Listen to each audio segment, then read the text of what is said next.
වහන්සේ මගේ නිර්මාණය පෑන් රාග මෙයට මම ඉතලන ද්‍රව්‍ය උපයා ගත්තේ.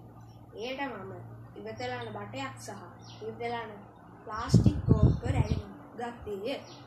එයට සහ තවත් CD තැටි ප්‍රමාණයක් ලබා ගත්තේ. ඉන්පසුව මම එයට රිබන් පටිද උපයා ගත්තේ. මම මුලින්ම බටයට වර්ණවත් කොළ අලවාගෙන ඒ වර්ණවත් කරගත්තේ.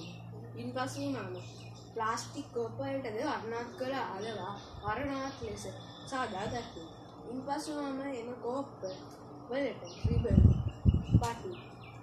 රිබන් පටි වර්ණවත් ලෙස එළවුවා. ඉන්පසු මම ඒවා මෙම බටයට අලවා ඒ ලස්සන කරගත්තේ. අලංකාර කරගත්තේ.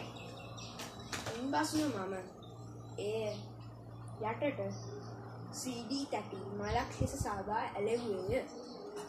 ඉන්පසු මගේ නිර්මාණයට මම මල් සෑදුවේ රිබන් වලින්.